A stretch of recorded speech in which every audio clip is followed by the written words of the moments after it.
प्रयागराज जाने से पहले खुद संसार से विदा होकर चली गई, तो उसकी इच्छा पूरी करने के लिए मैं प्रयागराज गया। 25 जनवरी की रात के 12 बजे तक मैं अपनी मां से बातें कर रहा था। एक ही साल में मां और पिता दोनों को मैंने खो दिया। 17 फरवरी 2024 पिताजी और 25 जनवरी 2025 मेरी मां। और इसलिए मैं कहता हूं कि संसार में अगर कुछ खोया है मैंने, तो केवल अपने मां बाप को। और आज वो कुर्सी जब मैं घर जाता हूं, एक बार मुझे अच्छी तरह से याद है, मेरी मां का किस्सा कह रहा हूं मैं कि मां का दर्द क्या होता है, सुनना। मां भगवती का विशाल जागरण एग्जीबिशन ग्राउंड में, और उस समय संस्कार चैनल पर वो कार्यक्रम लाइव था और मुझे भी निमंत्रण मिला। तो मेरी मां की इतनी खुशी थी, देखो सुनना, कि वो घर पर बैठकर इंतजार कर रही थी कि मेरा बेटा पहली बार टीवी पर आएगा, संस्कार चैनल वाले पे आएगा, ऑल ओवर वर्ल्ड उसे देखेगा। मेरी बदकिस्मती कि उस कार्यक्रम में मुझे गाने का मौका नहीं मिला। मैं उस संस्था को कभी गलत नहीं कहता, जो होना था हुआ, अलग बात है।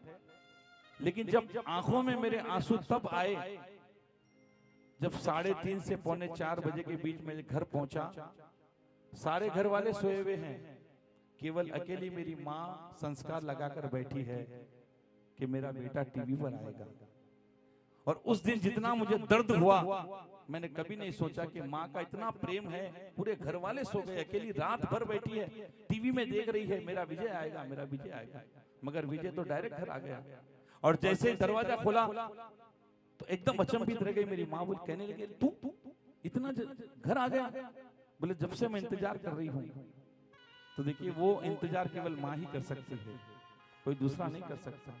जब मैंने जाना कि माँ कितनी पवित्र होती है, और जब संसार से हमेशा हमेशा के लिए मैंने उसे खो दिया, अपनी जगह पर नहीं था मैं 1-1.5 महीने तक, कोई कार्यक्रम तक नहीं किए, पूरे सारे कैंसिल कर दिए। इच्छा ही नहीं होती थी जिंदगी में कुछ काम करने की। मगर आज ये तो जो ऊपर वाले ने लिखा है वो होना निश्चित है। मेरे परिवार वाले मुझे सब समझाए कि अगर ऐसा रहेगा तो डिप्रेशन में चले जाएगा। तो इसीलिए उस माँ की जयकार हमेशा करो। वो है जब तक उसकी कदर नहीं रहती, लेकिन जब उसकी कुर्सी खाली हो जाए तब पता चलता है कि माँ का दर्जा क्या है। आज जो भी कीर्तन इस घर में हो रहा है, ये तो माँ की कृपा है। हमने कभी विचार भी नहीं किया। माँ की इच्छा थी। आज करीब करीब कितने साल हो गए मैं जानता नहीं। और जब भी मिलती थी मुझे माँ कहती थी, बेटा जागरण करना, अष्टमी का दिन याद रखना। और आज मैं उसी माँ के लिए, मैं कोई कार्यक्रम के लिए किसी के यहाँ फोन नहीं करता हूँ, भैया जागरण कराओगे क्या? लेकिन पता नहीं इस परिवार से मेरा क्या लगाव है। जैसे ही नया कैलेंडर आता है, सबसे पहले चैत की नवरात्रि की अष्टमी की डेट में देखकर मैं ललित भाई को, प्रवीण भाई को मैसेज करता हूँ कि अष्टमी आ रही है, याद है क्या? तो मैं इनके लिए नहीं आता, मैं तो अपनी माँ के लिए आता हूँ, जिस माँ ने मुझे यहाँ पर दर्जा दिया। और आज उसी माँ को आज हमने खोया है, तो मैं चाहूंगा उस माँ की कदर हमेशा रखना। क्यों?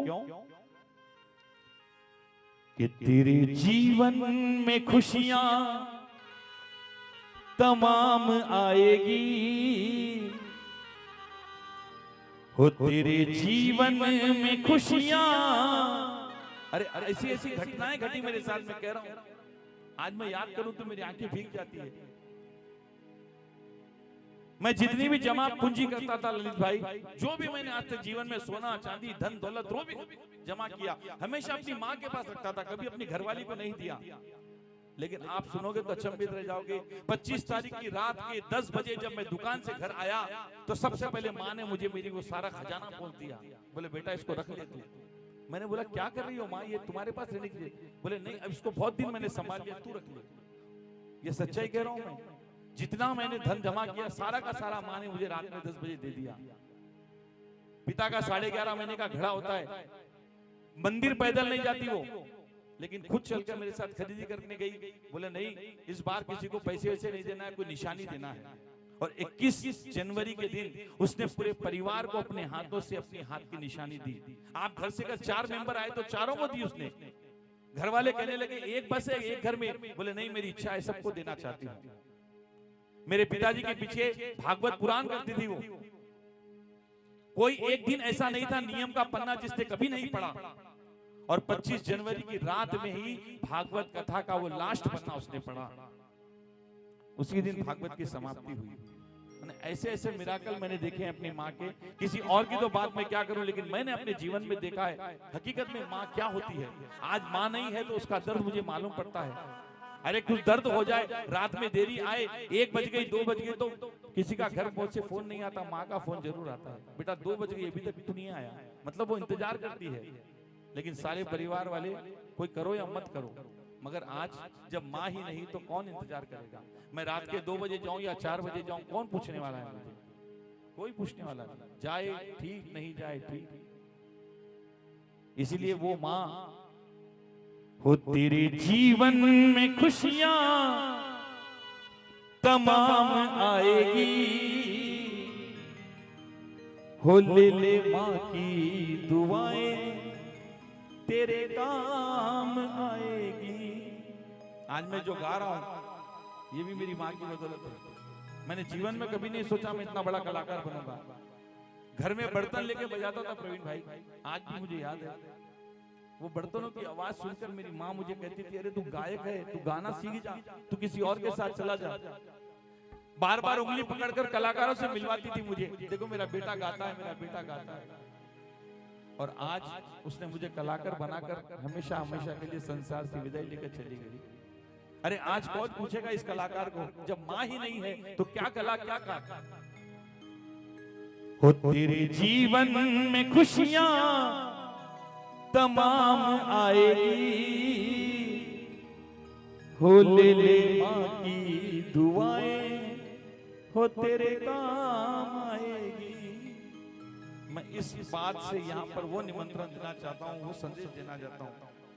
अगर कोई घर का सदस्य अगर अपनी माँ की, अपनी बहन की, अपनी बेटी की इज्जत ना करता हो तो एक छोटी सी प्रार्थना मेरी जरूर है कि कभी भी उनका दिल मत दुखाना, कभी भी मत दुखाना। क्योंकि अगर वो नहीं रहेंगे तो उनके आपको कद्र मालूम होगी, चाहे वो माँ हो, चाहे बेटी हो, चाहे घर की बहन हो। इसलिए उस माँ को याद करो जिसकी कोख से जन्म लेकर आए हैं। माँ हो माँ, माँ हो माँ। जितने हैं सारे मिलकर गाइए। हो तेरे जीवन में खुशियां तमाम आएगी, तेरे जीवन में खुशियां तमाम आएगी। ले माँ की दुआएं तेरे काम आएगी, ले माँ की दुआएं तेरे काम आएगी। तेरे जीवन में खुशियां तमाम आएगी, तेरे जीवन में खुशियाँ तमाम आएगी।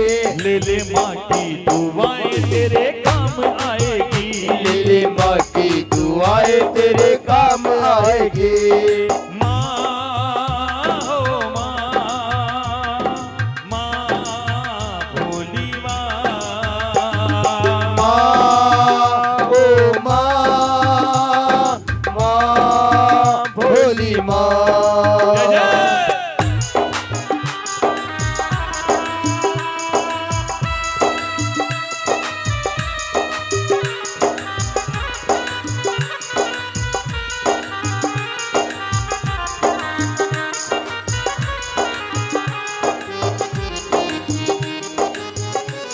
कैसी है माँ? 9 महीने तन के सांचे में ढालती है माँ, 9 महीने तन के सांचे में ढालती है माँ। अरे आपको सच्चाई के बारे में क्या बोलूं, आज इस दरबार में गवाह है योगेश जाखोटिया, आप पूछ लो। उसने मोबाइल किया मेरी माँ को, बोले माँ तुम्हारे हाथ के लड्डू बहुत पसंद है, आकर बनाओ। और मेरे ख्याल से आज भी वो लड्डू खा रहा होगा। मैं खुद योगेश के घर पर अपनी माँ को छोड़कर आया। वो लड्डू बनाकर आई। मैंने कहा तेरे हाथ से एक रोटी नहीं बेले जाती और तू लड्डू बनाने की। बोला नहीं रे, योगेश का फोन आया है और उसको मेरे हाथ के लड्डू बहुत पसंद है और वो लड्डू क्या बनाकर आई, हमेशा हमेशा के लिए लड्डू बनाकर विदा लेकर चली गई। तो ऐसी माँ है जिसने कभी किसी का दिल नहीं दुखाया। ठीक है, हम दूर चले गए लेकिन वो प्रेम कभी खत्म नहीं हुआ। तो आज 9 महीने तन के सांचे में डालती है माँ, 9 महीने तन के सांचे में डालती है माँ, फिर जन्म देती है हमको पालती है माँ, फिर जन्म देती है हमको पालती है माँ। जब बेटा पैदा हो जाए बार बार बिस्तर गीला होता है, माँ खुद गीले में सो जाएगी लेकिन अपने बेटे को कभी भी गीले में नहीं सोने देगी। मगर एक बार एक बेटा बड़ा जिद्दी था, कहने लगा माँ मैं तेरे दूध का कर्जा चुकाना चाहता हूँ, बोल क्या करना पड़ेगा। तो माँ ने कहा बेटा एक रात अगर तू मेरे साथ सो जाए तो मैं समझूंगी तूने मेरे जीवन का दूध का कर्जा उतार दिया। बोले बस माँ केवल एक ही रात। बोले हाँ केवल एक ही रात। बोले कब सोना है, जब तेरी इच्छा है जब सो जाना। बोले आज। बोले सो जा, मगर देख एक वादा कर मुझसे तू कि रात भर में तू मुझ पर बिल्कुल नाराज नहीं होगा। अगर तू नाराज हो जाएगा तो मैं समझूंगी तू जीवन का कर्जा कभी नहीं उतार सकता। ठीक है माँ। रात के 10 बजे माँ के रूम में गया, बोले सो जाऊं। बोले सो जा बेटा। और 12 बजे जब माँ ने बेटे को उठाया, नींद आती है धीरे धीरे, तो 12 बजे बेटे को माँ ने उठाया। बोले बेटा जरा एक बार उठ कर जरा एक बार छोटा सा काम कर दे बेटा। एकदम अनमन से बेटा कहने लगा माँ क्या कर रही हो माँ, अरे अभी अभी तो नींद लगनी शुरू हुई है। लेकिन ध्यान आया अगर माँ को मैं नाराज करूंगा तो मेरा कर्जा नहीं चुकेगा। और उठकर कहा बोलो माँ क्या करना है। बोले देख बेटा मेरा आज सर बहुत दर्द दे रहा है, आज दोपहर में मेरा सोना नहीं हुआ, थोड़ा सा बाम लगा दे। और वो बाम की बोतल लाकर जब लगाने लगा तो बोले इसको यहाँ पे रख दे मैं लगा लूंगी। बोले अब सो जा। रात की 2 बजी फिर माँ ने उठाया।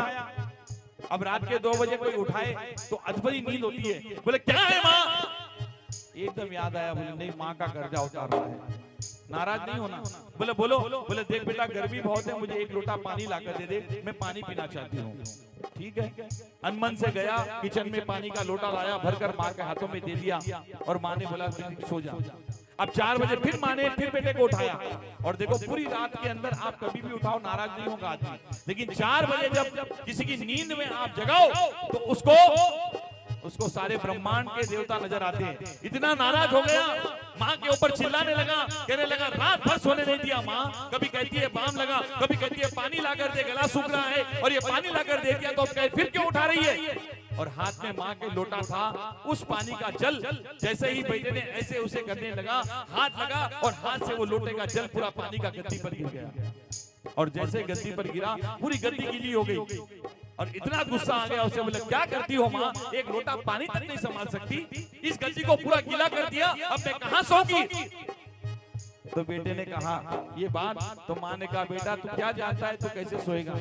अरे जब तू छोटा था तू बार बार गद्दी गीली करता था, मैं बार बार तुझे सोके में सुलाती थी, और आज मेरे हाथ से 1 लोटा पानी क्या गिर गया, तू इतनी बातें सुना रहा है। जा बेटा तू इस जीवन में तो क्या ऐसे 7 जन्म भी ले ले तो माँ का कर्जा कभी नहीं उतार सकता।